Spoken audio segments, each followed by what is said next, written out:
Draw your OC in this. It's an art community challenge that has taken over many platforms. But when two of my friends sent me this challenge by Peachy Keen on Twitter, I just knew I had to take a part in it. So hi everyone, I'm Ward and welcome to my channel Wardrawsalot, and today we're going to be doing the Draw Your OC in this challenge, with my OC, Nikki. As usual, I sketched it out ahead of time so we could get straight into the coloring. I wanted to make sure that the poses I did for Nikki in this outfit really showed off whatever was in the outfit. I'm going to put up a picture of what the outfit contains, so this way you could follow along with what I'm saying. The outfit may look simple at first, but there's a lot of intricate accessories that go along with it to really make the outfit cohesive.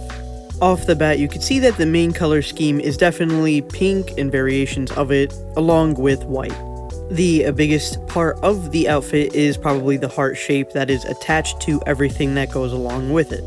The top is a crop top with a nice heart pattern in the middle, and it's accompanied with a high-waisted short that has these big beautiful heart pockets right in front.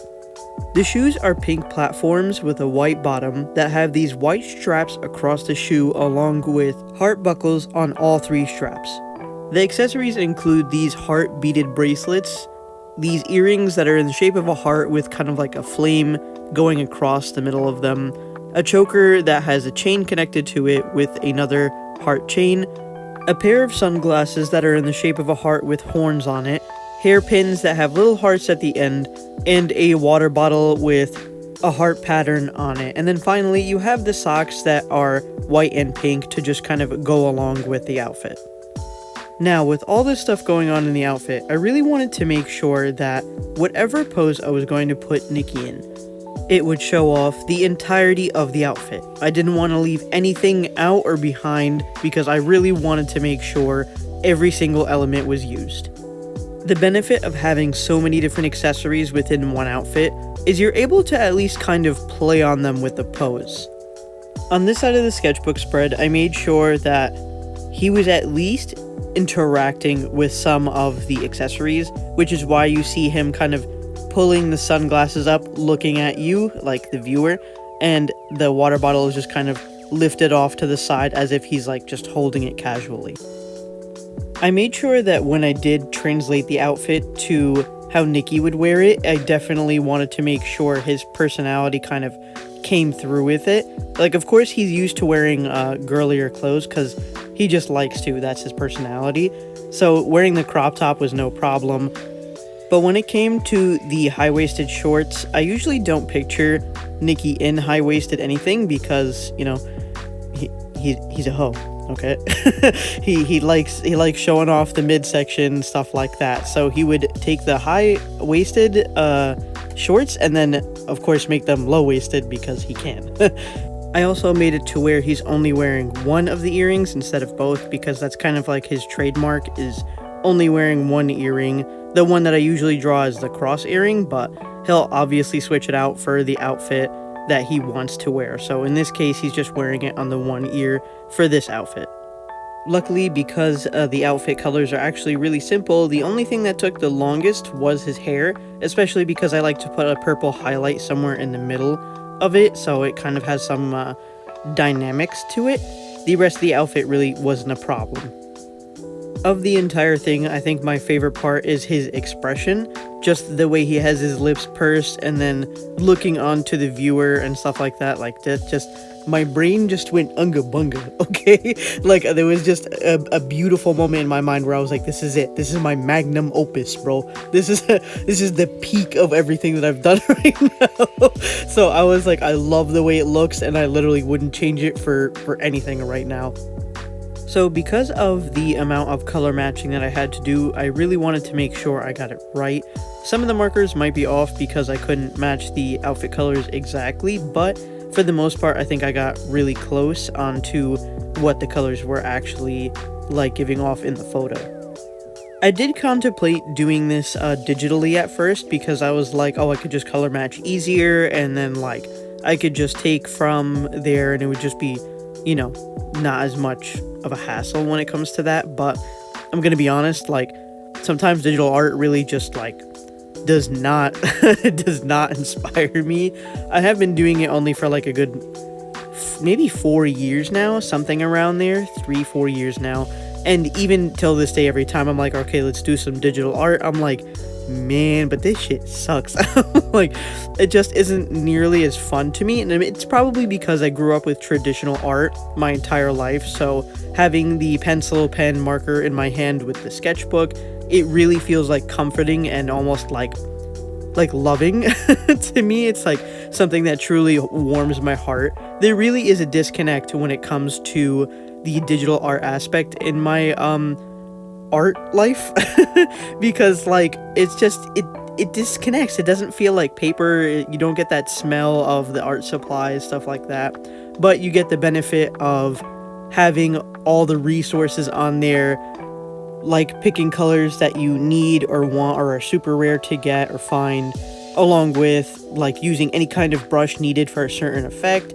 So there's like benefits and disbenefits to both, but I personally just like the feel of traditional art, so it's all up to preference at the end of the day. So if you do like digital art and you're happy with it, then do that. And if you don't and you like traditional art, do that as well. Or if you like both, do both. Or fuck it, you hate art and you don't want to do any, don't do any.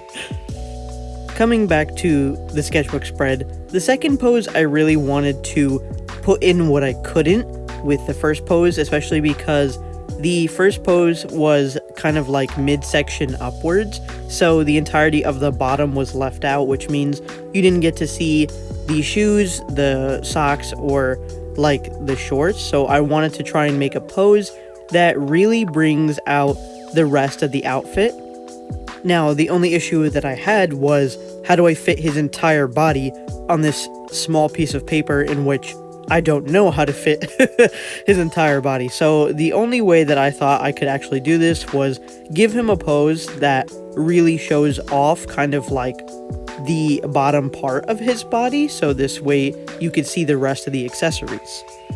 And I have some difficulty drawing those poses from my imagination, so I do what I always do when I need to practice or find a pose. I go on TikTok and I just look up art reference. There are a ton of people on there who are super nice and willing to help and be those kind of art references for artists, and I thank them with every fiber of my being, because sometimes there is just no direct pose that I really want, or like nothing to go off of, but some people will actually have, you know, a good idea on how to pose for artists so they could draw. So this person on here, I saw that they had like these sitting poses, and I was like, oh, I really like this pose in particular. I think it would be good to show off the shoes and the socks and the bottom of the shorts, so that's the one that I ended up going with. Also here to advocate for reference use, okay? If they're available and you see them and people are genuinely willing to help you, use the damn reference, okay? Don't have too much pride with that, because that's always my downfall, especially when I was like, when I needed to use references the most when I was starting, I didn't, because I would be like, oh, a real artist does them from their head and they know. No, okay? The only reason those artists know how to do them from their head is because they spent years practicing with poses from people, so they know off of muscle memory and off of technique and skill that they could just do those poses out of the blue. People like me who need the reference, though, I'ma straight up use that shit, no problem, alright? I don't care about that whole artist pride shit. If I need it, I need it. I want the art to look good. But besides that, if I could change one thing about this pose, is it would probably be starting it up on the page a little bit higher, especially because it wasn't until I started drawing the head and the arms and basically the majority of the pose that I realized that the shoes might not get as shown as much as I want them to, which sucks because, you know, the whole point of this pose was fitting in the rest of the bottom of the outfit. But it's okay because I still managed to show the bottom of the outfit regardless. So you do have the shoes, the socks, and the shorts. But if I could have started it a little bit earlier on the page or a little bit higher, then, you know, I could have shown even more. But I didn't want to mess up what I had already done because I was afraid that I wasn't going to get it nearly as good as I had gotten it when I finished. So I was like, you know what? We'll just take the L right here because I don't want to risk having the outfit or like the pose messed up all over again. So I took my L and continued on with the drawing. Now we come to the part that I feel like really pulls the piece together, and it is lining. I didn't want to do soft lining this time just because I felt like, not doing it. So the black line art definitely came through, but because the drawing is much smaller than what I usually do, I used a 0.1 liner instead of the 0.3. Usually what I'm told and what I've seen is 0.3 is the standard size liner for a lot of drawing and art, but it's all again up to preference and how you want your art to look. You want thick lines, you go for something like a 0.5, a 0.8, or even a 1 size liner, which are pretty big nibs. The smaller you go, like 0.3, 0.1, 0.05, the smaller it'll look, and it's definitely in accordance to what you want your drawing to look like. So because this one is a little bit smaller, this drawing, and has such small details, I decided to go with a 0.1 liner, so this way the liner doesn't mask everything too heavily, you know what I mean, and it ends up losing that little fine details in there, so I made sure to keep note of that. As usual, I do the eyes off camera because I don't want to mess them up, and I do get pretty close to the paper, and this time, for some reason, the sketch of the nose was completely gone. It had disappeared with the marker. I used the Pilot Color Eno not colored pencils, what are they called? Mechanical pencils, there we go. The Pilot Color Eno mechanical pencils, which I really love to use when I'm doing detailed sketches. And they merge with the Copic ink really well and blend out really softly, and I love it. But as a result, I lost the sketch of his nose. So I made sure to not only do the eyes this time, but the nose with it, because I didn't want to mess it up, especially because the face is what I believe is the moneymaker when it comes to the drawings, especially if I'm drawing a character that's really important to me, like Nikki. I really want to get it right. So I was happy to see that everything basically came out great for his face, and I was like, yes, thank goodness, because I think I would have started crying otherwise. But for the most part, the liner definitely helped with keeping all the features nice again, because it was a smaller liner. What I did have trouble with that day was just keeping consistent lining when I was lining, you know what I mean? Because a lot of the lines I would accidentally go out of bounds, I guess that's the best way I could say it, and overline something, or I would go back too much and rethicken some spots, but it's okay because at least it makes it look like some kind of line variation was going on. I guess it's my favorite part about, if you mess up with line art, you could just say it's line variation, and then make some areas a little heavier in the line art compared to others too, so it all matches, so it doesn't look like a big fat mistake, especially if it's traditional. You can't undo the line art. Yet another benefit of digital is you could just undo that shit and you're like, oh, everything's fine. Here on traditional, you mess up the line art, you're done, bro. You're done. Goodbye, good night. That's the best you could do at that point. So that's okay though, because I've been doing line art for a very long time, so if I make a mistake, I've just learned to not care. Because it used to kill me inside. I'd be like, no, I messed up the line art. And now I'm just like, oh, who cares? Who gives a fuck? I messed up the line art again. Especially because I have shaky hands, and sometimes my depth perception is absolute shit. And I'm like, you know what, bro, I mess up, I can't care anymore. Sometimes it's good if it's at least you overline something, because then you could fill it back in with a marker, but otherwise you're like, oh man.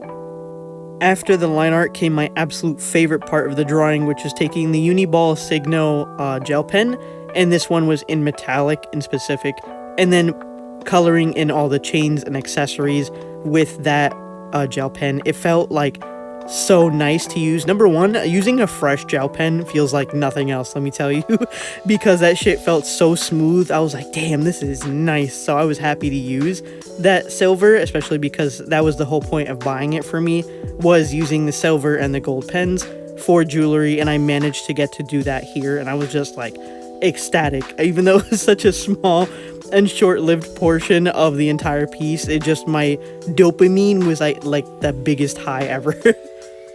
Since there was so much white space, I didn't want to leave it like that.